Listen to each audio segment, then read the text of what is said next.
All right, good evening, everyone. Anything else we're waiting on? Otherwise, we'll get started. Just bringing additional folks in, but we can go ahead and get started if you like, Mayor. All right, we'll give you just a little bit longer.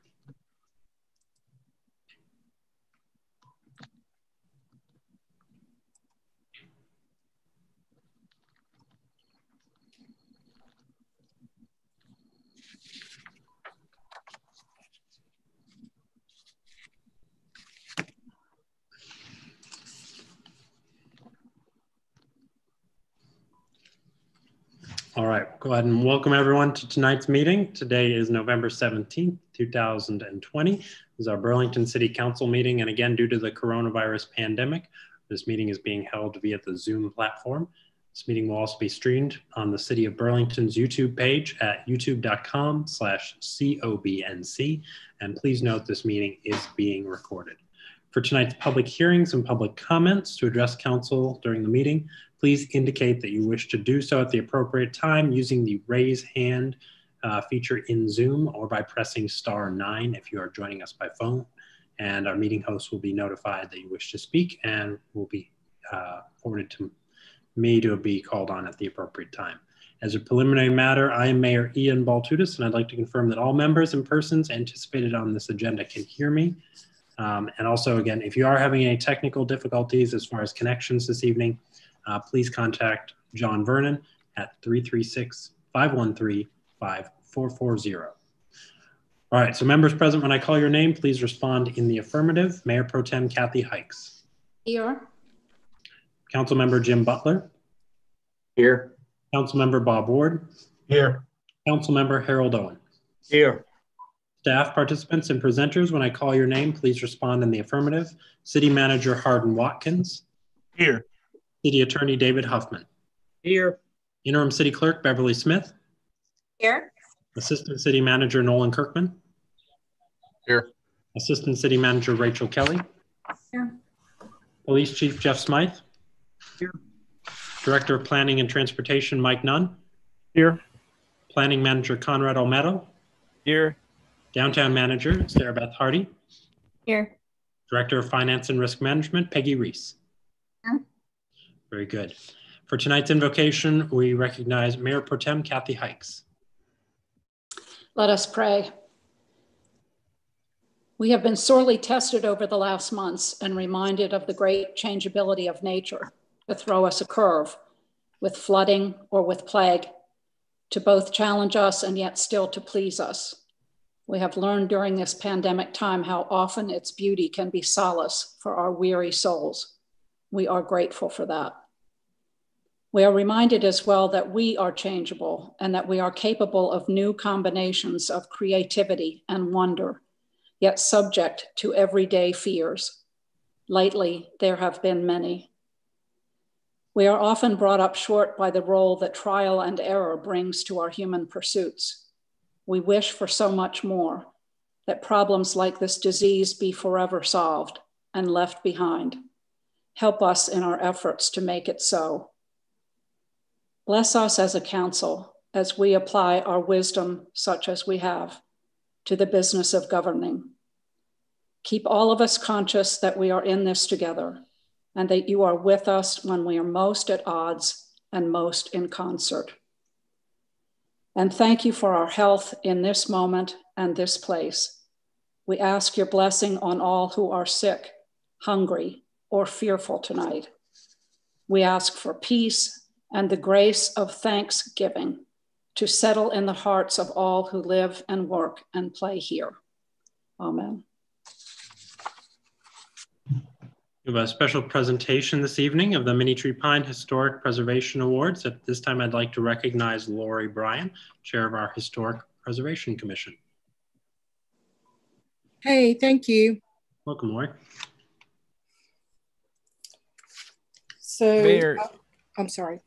I was going to say, Mayor, members of council, this is the Mini Tree Pine Award. Just want to jump in there real quick. I have a presentation, if I could share my screen. And then, Lori, if you can do an introduction of the Mini Tree Pine Award, and then Miss Molly Whitlack is here, as well as some representatives from the respective award recipients. Great. Conrad, you should have the ability. All right, thank you, sir. Can you all see my screen, the presentation? Looks like it's up. Excellent. Sorry, Lori, go ahead and do the intro. Okay. Each year, the Burlington Historic Preservation Commission recognizes historic properties which have been restored in an exemplary manner. This award is named in memory of J. Money Tree Pine, a former member of the commission who was a pioneer in Burlington's early preservation efforts by beginning a campaign in 1966 to save glowed lanterns on Fountain Place. He also served as the Fountain Place lamplighter for over 20 years. This year, the commission is honoring the following properties and owners. So you could go ahead, Conrad and Molly can talk about who were awarded. Okay. So the awards are going to Mr. and Mrs. Josh at a grant at 911 West Davis Street, and we'll have a presentation showing those slides, followed by the May Hosiery Lofts at 144 4th Street. And Miss Amy Crescent is here with us this evening.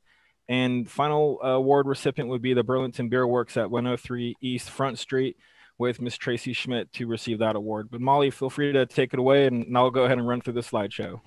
Okay, thank you so much. And thank you to Mayor Baltutis and members of the council for taking some time this evening to recognize these property owners and to really celebrate what I think are three really great examples of success in historic preservation in three completely different ways. But it's a good way to illustrate, you know, all the different types of success that we can have here in Burlington.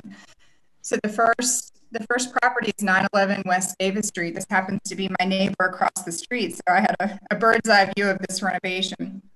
And Conrad, if you can flip through a few of these pictures. If you attended the Preservation Burlington home tour a couple of years ago, this house was on it. And when the grants bought this house, it needed a complete and total restoration. They replaced all of the systems, electrical, plumbing, HVAC.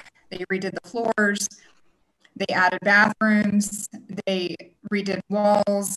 They had to undo a lot of weird stuff that had been done. And they were completely and totally committed to this process to the extent that they continued living in the house without plumbing and without electricity.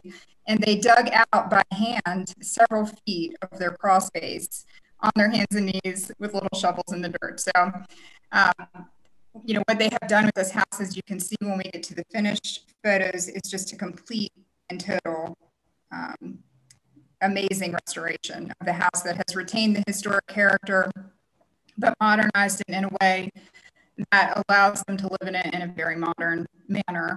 And we're just so lucky to have homeowners like this in the Burlington community who are willing to put blood, sweat, and tears into this type of project. So I don't know if Josh and Faith are on the presentation on the Zoom call, but if they'd like to say any words, I'd give them that opportunity. I believe Faith is here. I'm here. Josh is with me as well. We appreciate the city's recognition of everything that we've done. We certainly didn't take on this project thinking that we would get any kind of award or anything. We love restoring historic homes and bringing homes back to life that have seen a tired time. So thank you guys, we appreciate it. Thank you and congratulations. Thank you. A few more pictures. The incredible job there. Faith, how long did it take you guys to do this?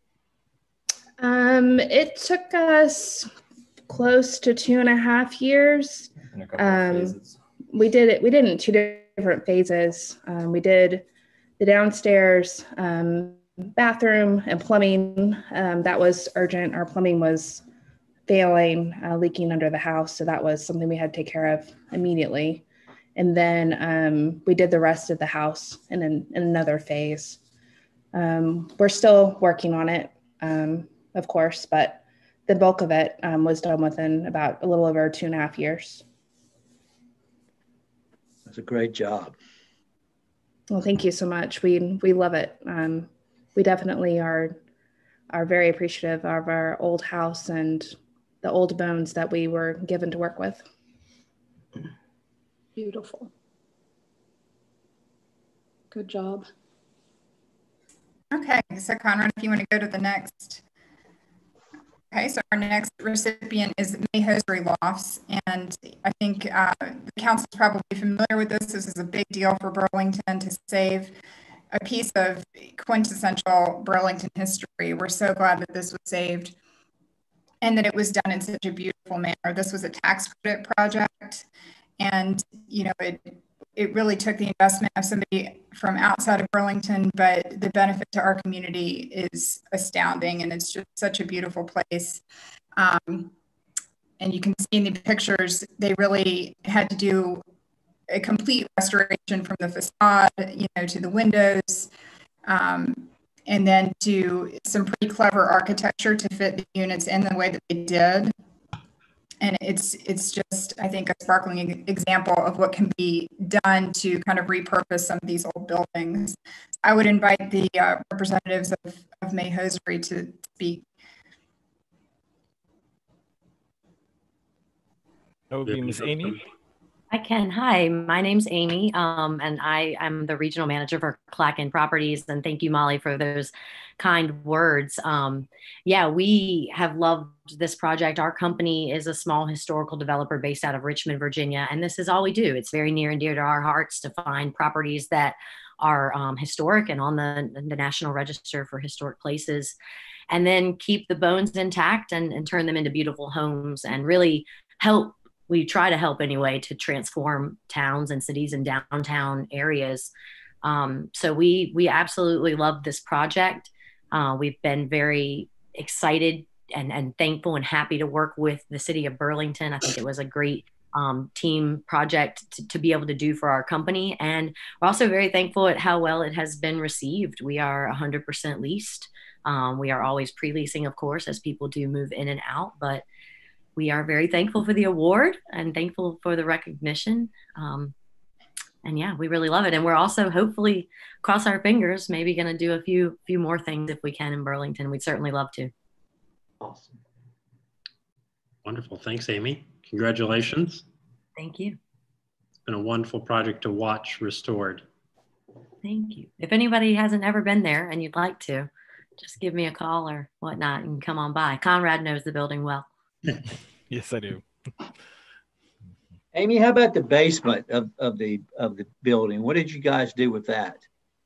Yeah, the basement is actually, you saw some pictures there. The clubhouse is in the basement, the fitness center, the leasing office, as well as 17 apartments. And it really was. So what did you do with the old coal room that was at the end there? It's amazing apartments. So I think you're talking about kind of the boiler room area near where the space smokestack is. Yeah. It's one of the most beautiful parts of the entire building. The units there have 20-foot ceilings. They have the original trusses, some of the original windows in that area as well. I think we've got 5 units in that area. And some of them are the largest units. So we have a couple of units that are around 1,400 square feet, and it just worked out for them to be in that area because they are 2 stories and we had the ceiling height to be able to do it. They're beautiful, beautiful units. And then they're wrapped around the smokestack, which is really, really cool inside as well. It looks very pretty. Yeah, that's a cool part of the building. Yeah. Yeah, it really was. I remember when we were doing the renovation and we went in there at first, and it was by far the most kind of old and dingy and kind of scary looking, if you will, when you're first doing these renovations. But we certainly saw the potential with that space because the ceiling height and the old windows and the trusses that are up high were just really magnificent in the building. Great. Well, thank you so much, Amy. And we'll go on to our last property. This is 103 East Front Street, which is the Burlington Beer Works building. And I think, again, the council, I'm sure, is most familiar with this building. And I think literally the building was falling down before Beer Works took it over. and did a massive restoration to the structure of it and to add on and to kind of update the facade that faces Front Street. And they just did an amazing job with it. They repurposed some of the beams to make tables and bar areas, and it's really just become kind of the heartbeat of downtown. So I would welcome Tracy to share a few words about this project.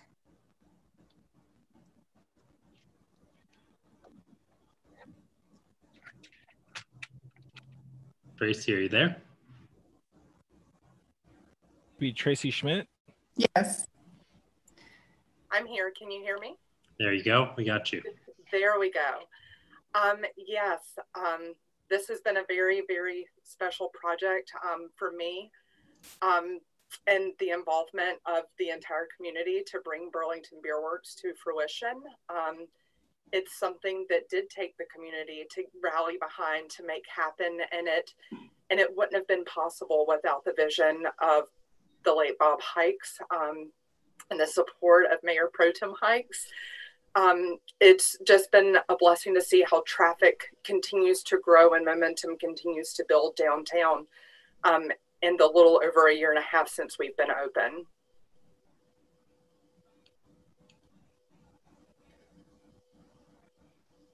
Thank you so much, Tracy.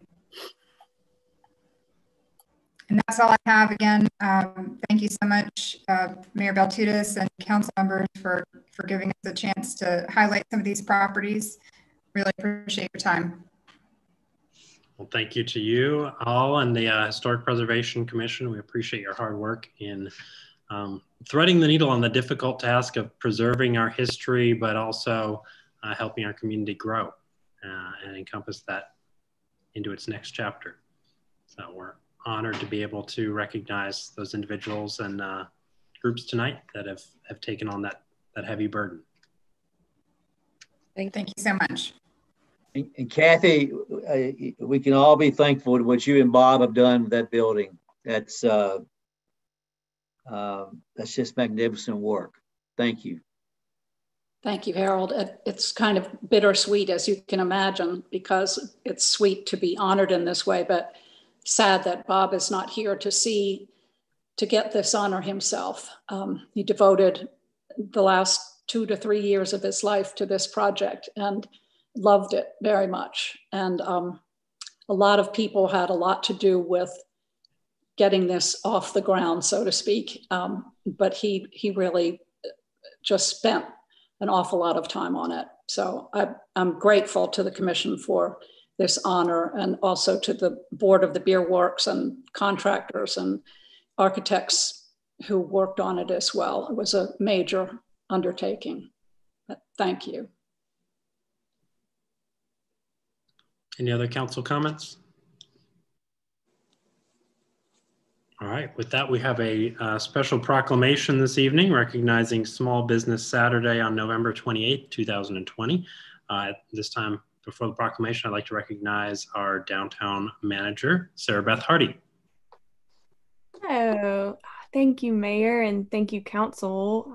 And first, on behalf of the Downtown Corporation, I want to congratulate our award recipients. The commitment to historic preservation that these individuals have is what makes the downtown sing.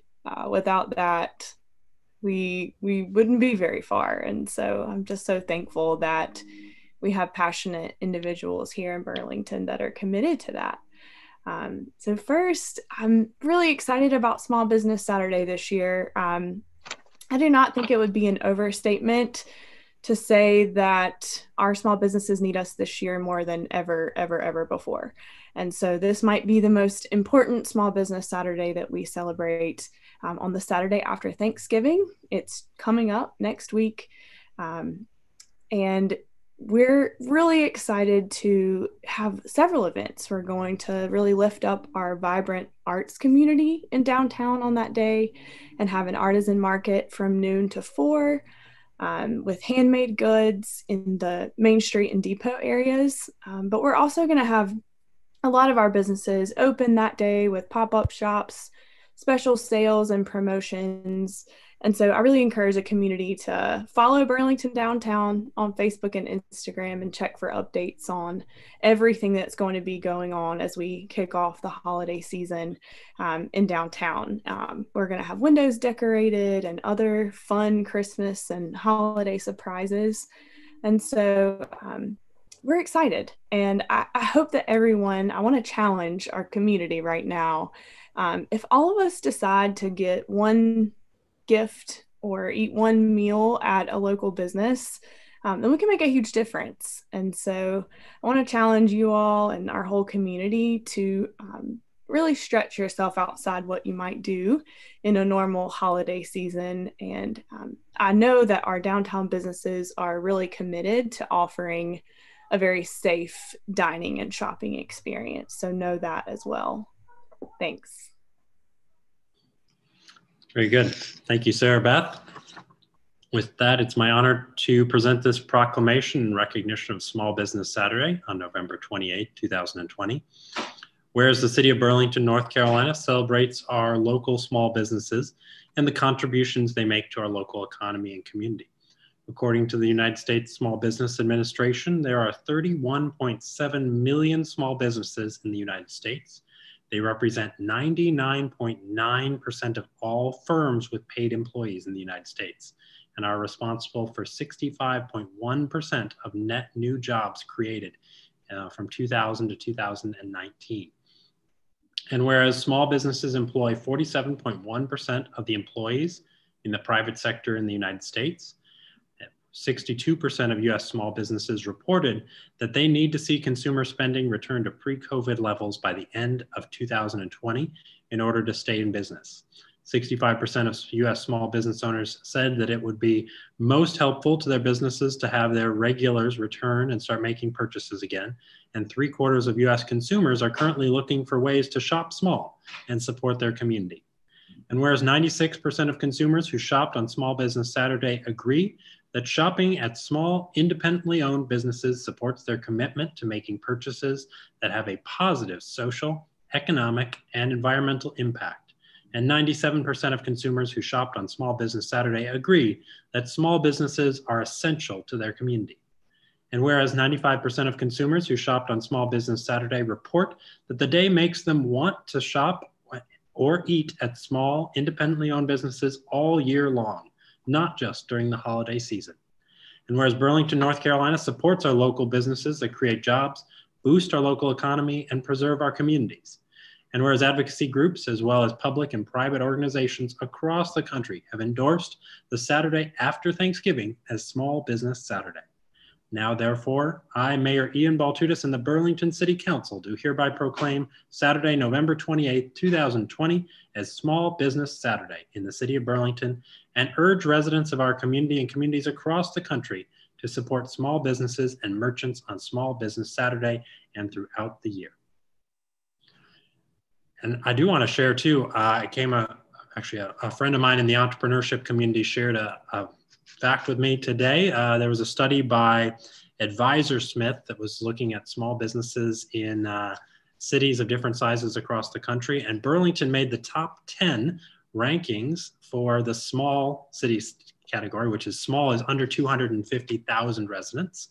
So to see us punching above our weight at 58,000 or so residents, we ranked number 8 with about 1 out of every 7 people in our community is a small business owner, which I think goes back to everything Sarah Beth said and the recognition of Small Business Saturday as to how fundamental small business owners are to shaping the face and nature of our community and making it a destination that we love to be part of. So what a great way to support those small businesses through Small Business Saturday and purchases throughout the year. Thank you, Mayor. Yeah, thank you everyone, and Sarah, to your team and our wonderful downtown merchants. All right, with that, we will recognize our interim city clerk, Beverly Smith. Members of council, it is my responsibility to remind you of your duty to avoid conflicts of interest. I ask if there are any potential conflicts concerning tonight's agenda items. None. Okay, thank you. All right, next we have the agenda before council. Do I hear a motion to adopt the agenda? So moved. Second. Motion to adopt the agenda made by Councilmember Ward, seconded by Mayor Pro Tem Hikes. Any questions regarding the motion to approve? All those in favor, please say aye and indicate with a hand raise. Aye. Aye. All those opposed? Motion is passed with votes from myself, Mayor Pro Tem Hikes, and Council Members Ward, Butler, and Owen. Next is our consent agenda. These items are typically non-controversial. If anyone has any questions, please let us know. Item A, to adopt a code of ordinance amending the City Code of Ordinance, Chapter 12, Fire Protection and Prevention, Article 2, Fire Prevention Code, addition Section 12-25, and authorize the city manager to execute an agreement with Fire Recovery USA LLC for the management of billing and collection associated with the fire inspection fees contingent upon a contract approval of the city attorney. Item B, to approve an interlocal agreement between the City of Burlington and Alamance County for the use of the Paramount Theater for the purposes of conducting court. Do I hear a motion to regarding the foregoing consent agenda items? So moved. Second. Motion to approve from Councilmember Owen, seconded by Councilmember Butler. Any questions regarding the motion to approve? All those in favor, please say aye and indicate with a hand raise. Aye. Aye. Aye. All those opposed? Motion is passed with votes for myself, Mayor Pro Tem Hikes, and Council Members Ward, Butler, and Owen. We have one item of unfinished business this evening. City Council will receive public comments and consider adopting a proposal for the creation of a Community Police Advisory Team, or CPAT. This is continued from our November 3rd, 2020 City Council meeting. At this time, I'd like to recognize our City Manager, Hardin Watkins. Thank you, Mr. Mayor. As you mentioned, this is a continuation from our previous meeting, and appreciate everyone's interest and time this evening. And so I'll go through a few of the details of the schedule, the timeline, and then I'll make note of the changes that we've been made since the last City Council meeting to the document that's at hand. And then, Mayor, I'll yield the floor back to you. And I think at that time, you open the floor for comments from council members, and then we've got scheduled time for comments from members of the public. So as everyone knows, we started this conversation back in the summer, and then I think we got some formal feedback from City Council initially at the August 2020 work session, and we laid out this timeline and a work plan, and Chief Smythe has worked hand in hand with me, and we've sort of tag teamed the work on this project to get us to where we are today. So let me walk through the timeline, and then also I'll lean on Chief Smythe also at the end to help if I misstate something or leave something out. But we put together a timeline, and again, so we presented a first proposal to the City Council back in September at the work session on September 14th. Then we've had a period for some written and verbal comments from council members and citizens, and given us time to revise the proposal. We came back with a refined draft back on October 6th. And then November 2nd, we talked about it at the council work session again, and gave you a little bit more finalized draft, which obviously has seen some edits, additional edits during the month of November to get us to where we are today. We have gotten written feedback and conversational feedback from members of the community throughout the process. We had this on the council agenda for November 3rd, and council wanted to take a little bit more time and postponed it until tonight's meeting. And so here we are tonight, is to receive and review public comment and to get the most recent updates from Chief Smythe and I. If council takes action this evening, we anticipate that during the months of November, December, and January, city staff would design an application process and begin to accept applications on behalf of City Council. That's a process that's managed by our Community Engagement Division for all our other city boards and commissions.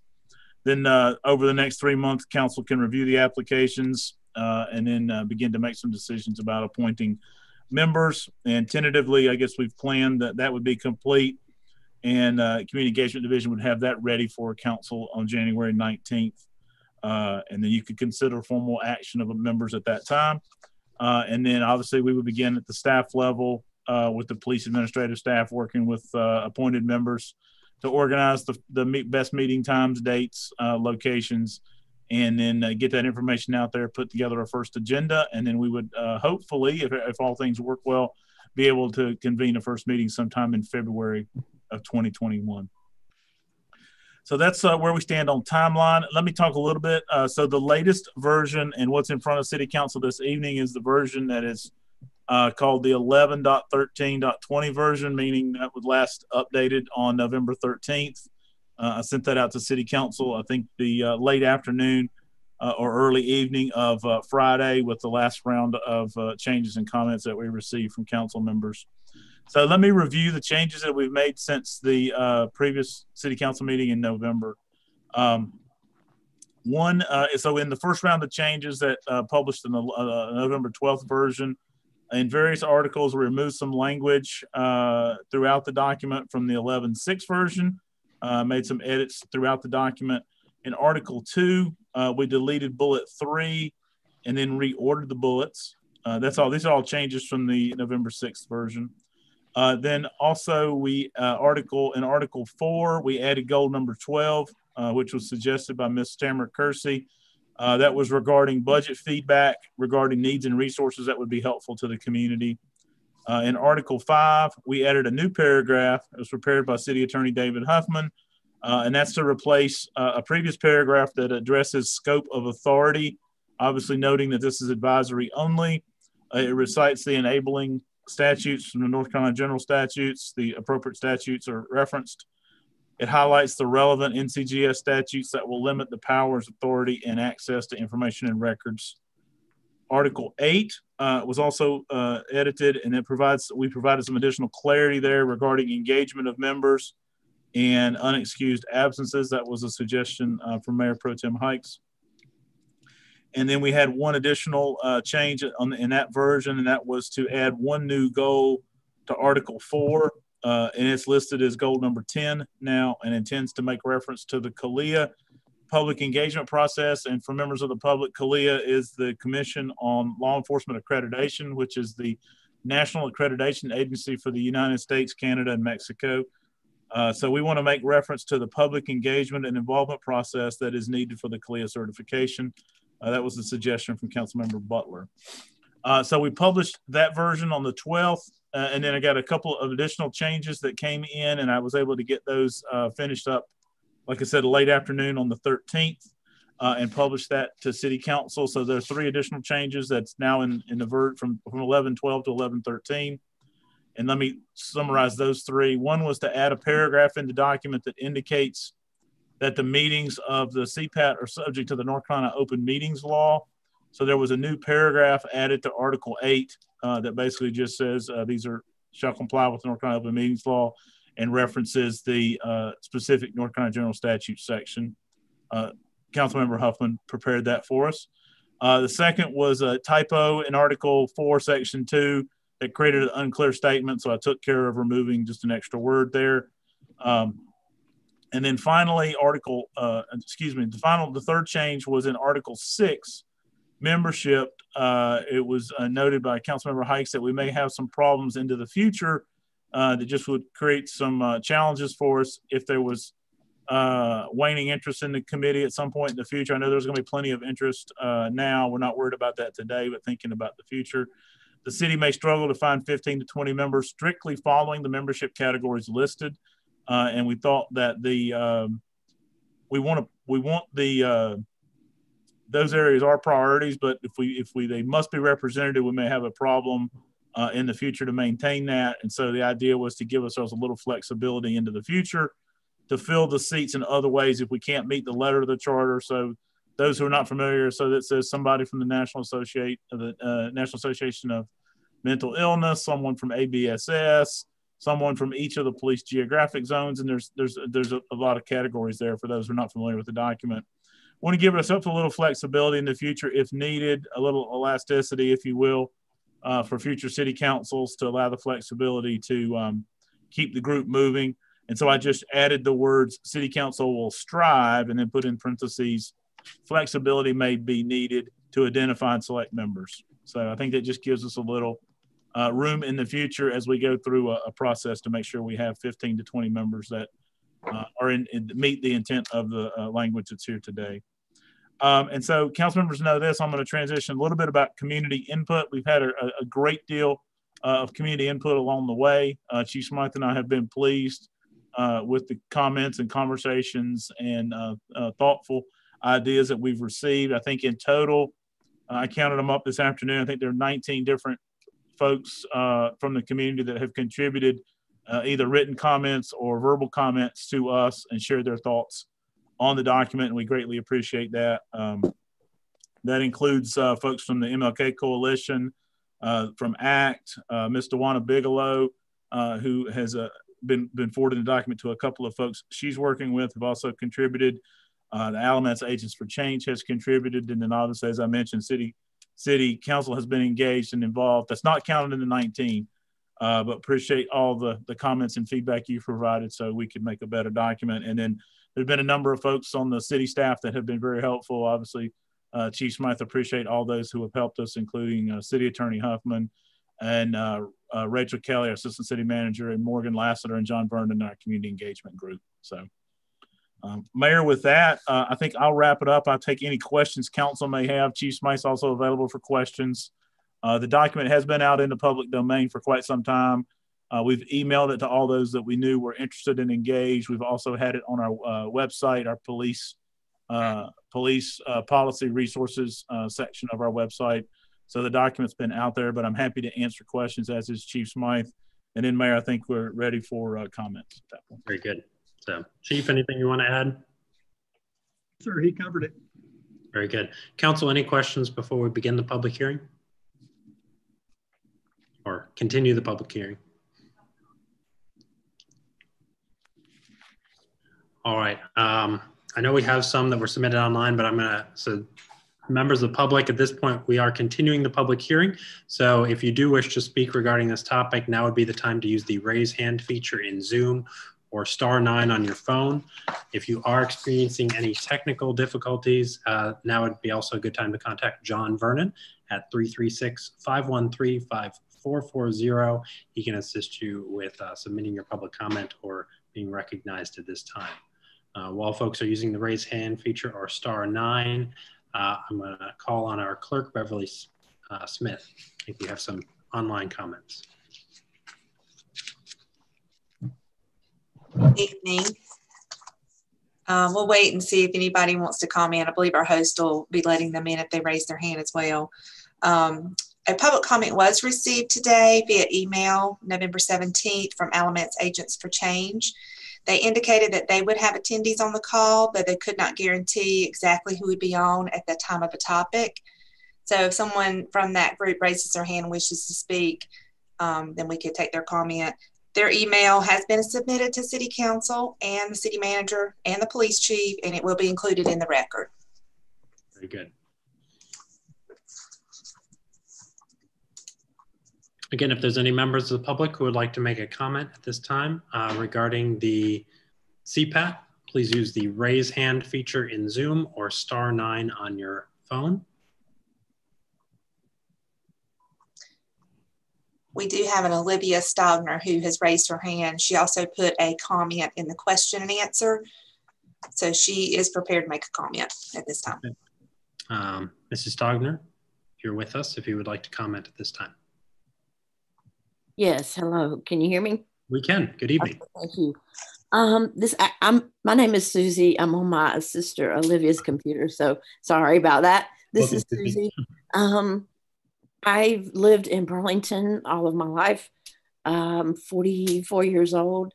I am associated some with the Alamance Agents for Change and different social groups.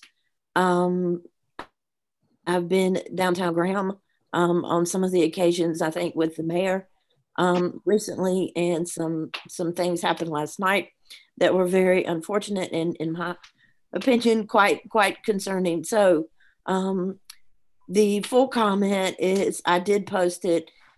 It wouldn't let me post the whole thing, so I had to break it into 3. So I hope you guys can decipher that. But it is in the question section. I don't know. Do you want me to read that, or? I think we have it in the record. If there's anything else you'd like to add to it or specifically call out. I think that's it. Okay. Thank you. Thank you, Susie. Yeah. Mayor, can we get a name and address I believe she included that. Yes, okay. absolutely. My name and address should be at the bottom. Yep. Yes, we see that. Thank you. You're welcome. Very good. If there are any other members of the public who wish to comment at this time, please use the raise hand feature or *9. And again, if you are experiencing any technical difficulties, John Vernon's phone number is 336-513-5440.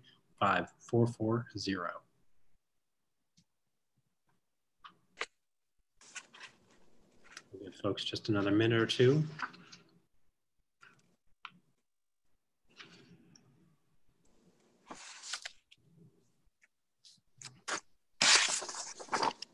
All right, looks like we have no further requests for comment. So council, I'll entertain a motion to close public hearing. Make that motion, Mayor. Close the public hearing. Second. Motion to close public hearing from Councilmember Ward, seconded by Mayor Pro Tem Hikes. Any questions regarding the motion to close? All those in favor, please say aye and indicate with a hand raise. Aye. Aye. All those opposed? Motion is passed with votes for myself, Mayor Pro Tem Hikes, and Council Members Ward, Butler, and Owen. At this time, Council, if there's any questions, otherwise I will entertain a motion regarding this item.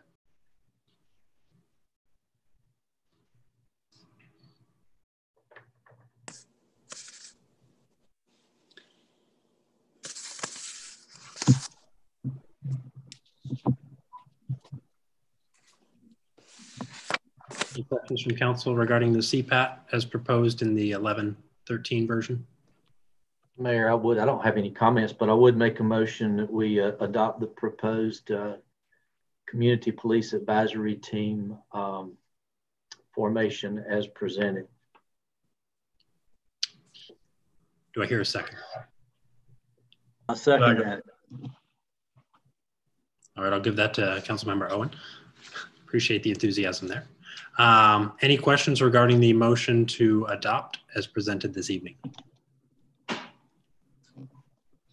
All those in favor, please say aye and indicate with a hand raise. Aye. Aye. Aye. All those opposed? Motion is passed with votes for myself, Mayor Pro Tem Hikes, and Council Members Ward, Butler, and Owen. Manager, Chief, I appreciate your efforts in this, and to all those community members who spent the last few months providing feedback and engaging in that two-way communication, we really appreciate your efforts. This will be an ongoing process. We don't in any way expect to have gotten this right on the first go-around, and so this will continue to be evolved based on the feedback of the community as our police force becomes better every day based on the feedback of the community. So again, thank you for everyone who's been engaged in this process, and we can want your engagement as we persevere forward. Council, any other comments on the CPAT before we move on the agenda? All right. Item 2 on our agenda, we have a public hearing that has been scheduled to receive public comments on the proposed amendment to the 2020-2021 Annual Action Plan and 2020 and 2024 Consolidated Plan for its Community Development Program, and approval of Budget Amendment 2021-8 to be expended on coronavirus-related CDBG eligible activities. Additionally, the City Council will consider adopting the 2019-20 CAPER. This time I'll recognize our Director of Planning and Transportation, Mike Nunn. Welcome, Mike. Thank you, Mayor. Good evening, Mayor and Council. As you recall, I think it was early in the pandemic, maybe April, May, we got great news that we did receive what I'm calling CV1, our CARES Round 1 funding for COVID-related expenses in CDBG. These are basically all for programs and policies or assistance to prevent, prepare, and respond to COVID-19. It does not include any type of construction or maintenance or anything like that. That is not eligible. So this is going directly to agencies to help individuals through the COVID-19 process. That round we received approximately, I believe it was $277,000. We're actively allocating that out to the community. We received news as we updated you in October of an additional $344,000 from HUD to be used in the same manner. Staff has been working with the nonprofit agencies. We used a RFP process to allow any agency that wanted to submit to use these funds. Of course, there's guidelines to abide by, but to use these funds, give us proposals. And I've got Michael Blair here with me tonight. You've met him before. He's with Piedmont Triad Regional Council that's going to discuss that process we went through. And we also have Rebecca Ashby here that's going to handle our CAPER. CAPER is our last update of our actual accomplishments for 2019 and 2020. So we've got 2 items going on, as you mentioned, with the public hearing. So I'll turn this over to Michael to talk about the CV funds, that $344,000, and the submittals we received. Michael? Welcome, Michael. Thank you, Mike. Good evening, Mayor and Council, and I apologize for the lighting here. So the coronavirus 3 allocation, or coronavirus 2 allocation, because you're an entitlement city, received 2 allocations of coronavirus funding for CDBG. Was $344,077. We had an RFP that opened up in October. Basically went out to all interested parties that would be looking to provide either rental assistance or utility assistance or things to basically help people that have been impacted by the coronavirus hit on the economy. I mean, which we know that, unemployment rose dramatically back in March and April. It shifted down, but now we're seeing trends of long-term unemployment starting to pick up because businesses haven't opened up at the full capacity that they were at prior to coronavirus. We received, and actually I probably need to share my screen now, which I've never actually done on Zoom before. So let me try to do that without any glitches.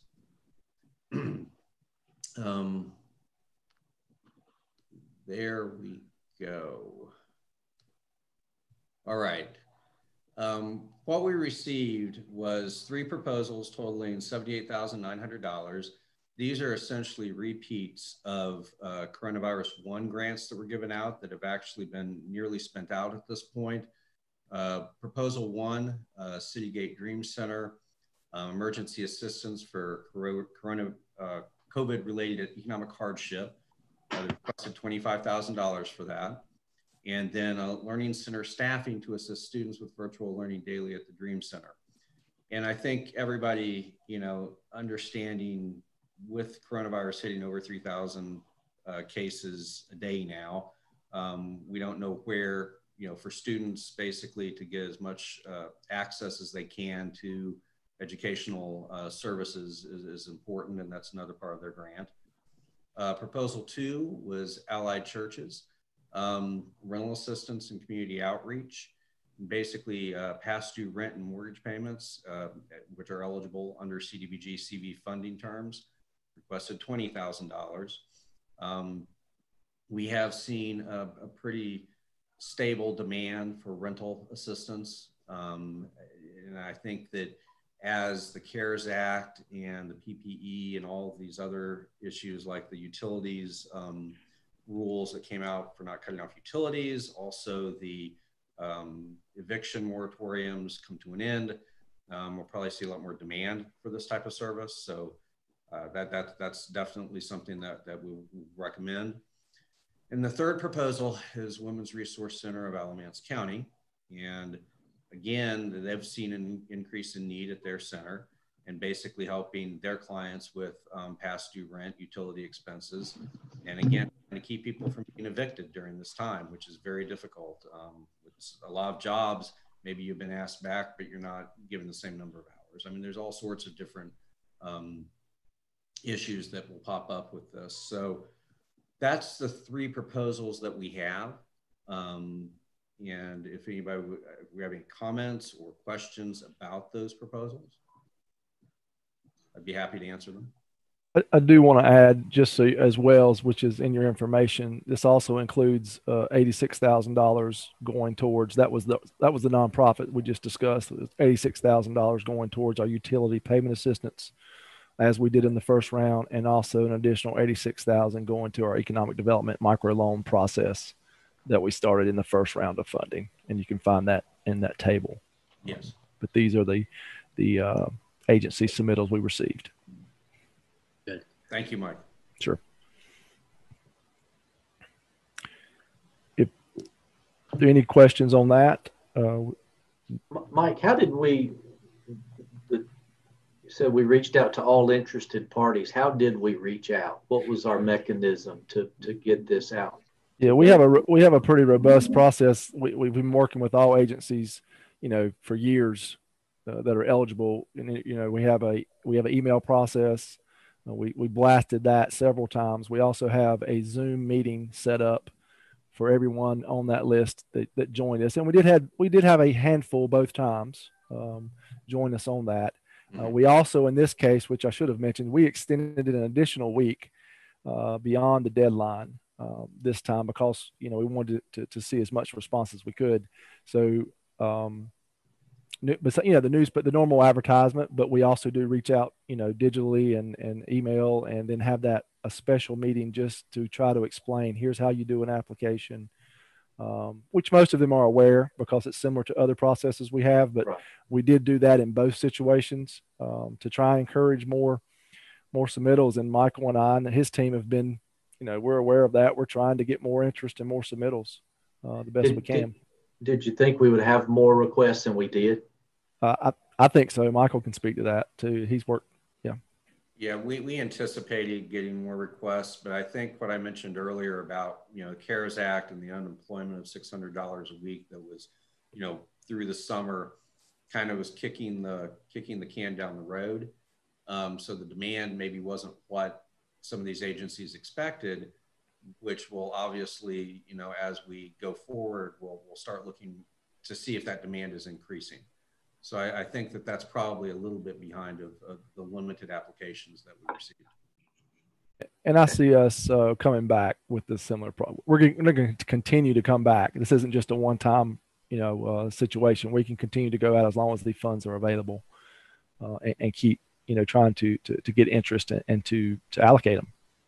Also to better gauge the needs and, what are the needs, inside the city of Burlington, the most pressing needs. It's a limited amount of funding. It's not, the PPE of billions of dollars. It's, $344,000. So, I think it's important to really find out exactly what are the needs. And I think our nonprofits in Burlington, as time goes on, will start, discovering exactly what that need is. Thank you. Any other questions from council? Mayor, would you like us to go ahead and present the CAPER information, or how would you like to handle that? If we're receiving public comment on both of them simultaneously, then yes, please present that. Okay. Rebecca, I was looking for her on here. There we go. Sorry, I missed her. Rebecca Ashby's joined us to go to review that information with us as well. So I'll turn it over to her. Thank you. And I am going to share my screen as well here. And here we go. Okay. So the Consolidated Annual Performance and Evaluation Report is an annual report that HUD requires us to do every year. And it just basically gives a summary of how we've spent their funds throughout the fiscal year. It does align with the plans that are in the 5-year consolidated plan, as well as the annual plan for the fiscal year beginning July 1st, 2019 through June 30th, 2020. The city, from what I see, did a really great job of spending money in that fiscal year. We were able to spend $552,726, and we have here at the top of the document that I'm sharing on the screen here, the different types of activities that the money was spent in. We only have one housing rehabilitation project in this fiscal year. I think the plan is to tackle more of those in the coming years. A good chunk was spent on public facilities as well as public infrastructure. The city did complete the Clay Court and Clay Street paving project, expending a little over $71,000. With public services, so these are a lot of the nonprofit organizations that are funded through the RFP example that Michael just showed everybody. We had a lot of funds that went to allied churches, and they provided overnight shelter to 2,176 individuals and 21 families, which is pretty amazing that they're able to do that. I basically compiled a lot of data that was gathered from the different entities that received funding to put into the report. And I can answer any questions about that if you guys have any. I'll try to answer them. I might have to defer to Mike. Any questions from council on the caper? Just a piece of information for me, two things. The cost of rehabilitating the one house is kind of stunning, the amount of money.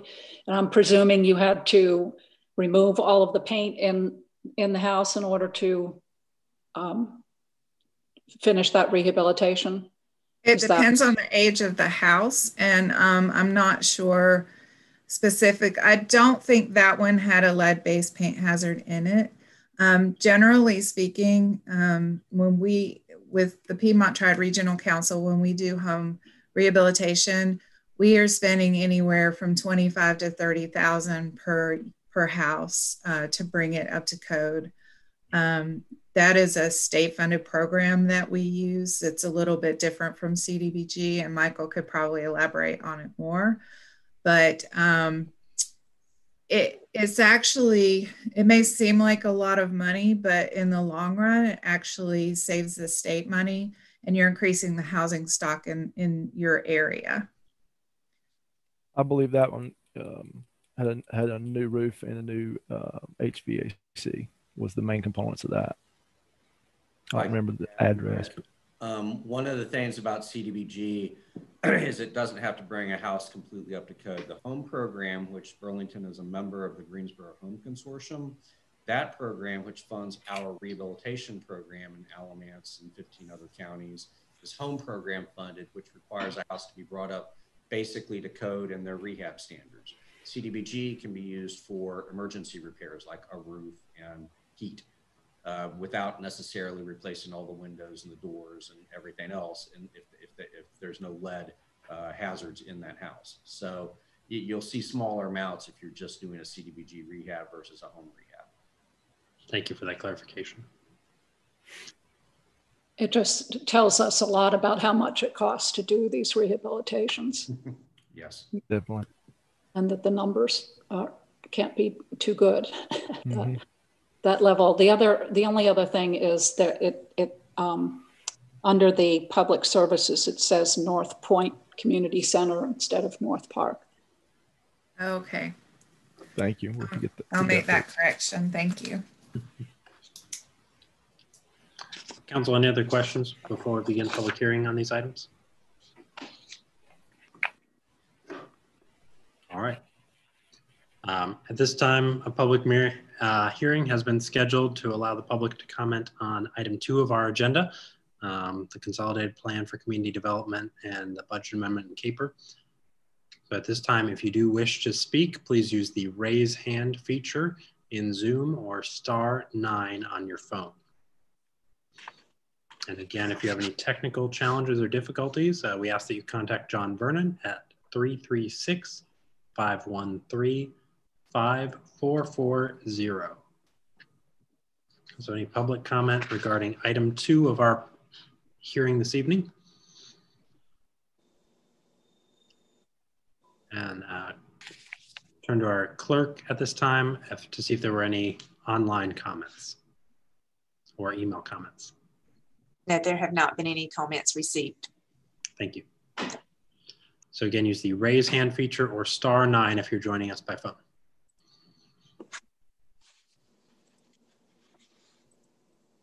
Give folks just another minute or two to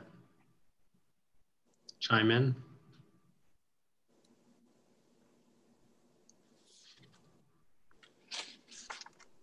All right, looks like there are no further comments on this topic. I will entertain a motion from council to close public hearing. So moved. Do I hear a second? Second. Motion to close from Councilmember Butler, seconded by Councilmember Owen. Any questions regarding the motion to close? All those in favor, please say aye and indicate with a hand raise. Aye. All those opposed? Motion is passed with votes for myself, Mayor Pro Tem Hikes, and Council Members Ward, Butler, and Owen. This time before Council is the amendment, the annual action plan, the consolidated plan, and the CAPER. Do I hear a motion regarding these items? Move we approve the proposed amendment to the 2021 annual action plan and the 2020-2024 consolidated plan. Adopt the 2019-20 CAPER and approve budget amendment 2021-8 for its community development program. Do I hear a second? Good. Motion to approve from Mayor Pro Tem Hikes, seconded by Councilmember Ward. Any questions regarding the motion to approve? All those in favor, please say aye and indicate with a hand raise. Aye. Aye. All those opposed? Motion is approved with votes for myself, Mayor Pro Tem Hikes, and Council Members Ward, Butler, and Owen. Mike, Michael, and Rebecca, thank you for your work on this. Thank you. Thank you for being with us this evening. That concludes the regular agenda items on tonight's agenda. Next on our agenda is our public comment period. We get lots of public comment this evening. Public comments were to be emailed by public comments at burlingtonnc.gov ahead of time. At this time, if you are joining us and wish to make a public comment regarding something not on the agenda, you can do so using the raise hand feature in Zoom or *9 on your phone. And again, if you have any technical challenges or difficulties, we ask that you contact John Vernon at 336-513-5440. While folks are indicating that they wish to comment, I'm going to again turn to our clerk to see if we had any online or email comments in advance of tonight's meeting. There have not been any emails received at this time. Okay, thank you, clerk. All right, again, general public comment period. If anyone wishes to comment, use the raise hand or *9 feature.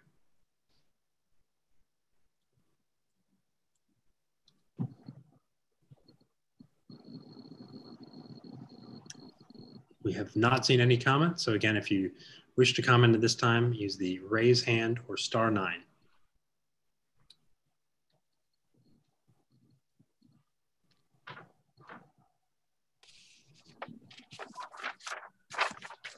All right, I see no request for public comment.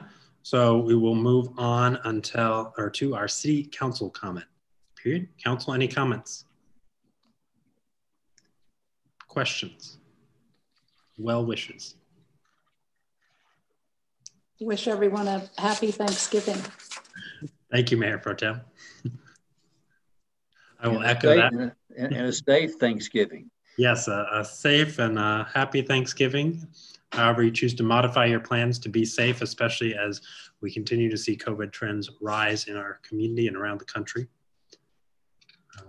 Mayor, we were all commenting earlier about COVID and how the spike has kind of hit us. And I think if I've read correctly, and Hardin, you can chime in, but it looks like that maybe Cone Health and the Triad area, their updates, we may have reached an all-time high within the last few days, which we're very fortunate that we're able to get out and about and do some things in our community, but we've got to continue to be mindful, careful, and considerate of our surroundings and others. And everybody's trying to survive. Everybody's trying to work and sustain some sense of normalcy, but it really is mindful. We ought to be mindful that we've got to just be careful along the way and do all the right things, because this is still a very dangerous pandemic. Well, I think there is hope on the horizon as we continue to see headlines about the research that's being done regarding potential vaccines and the promises being shown from some of those studies. And so I think we all have roles to help to disseminate that positive information. And at a time in the future, we'll be calling on our community members to step up and help in further ways with getting vaccinated to help protect our community. So, but at this time, the 3 W's, wash, wait, and wear, and modify those Thanksgiving activities to keep your loved ones safe. We want them to be at the table next year. All right. And remember, Small Business Saturday, November 28th. Our downtown merchants would love to help you experience a safe, socially distant shopping experience while you help to keep our small businesses afloat during this challenging time. Council, any other comments? Move we adjourn. Thank you, Mayor Pro Tem. All those in favor of adjourn, please say aye and indicate with a hand raise. Aye. Aye. All those opposed? Motion is passed. Thank you, everyone, for joining us, and have a wonderful Thanksgiving. We'll see you in December. Thank you. Night, everybody. Take care, everybody. Aye. Take care. Aye.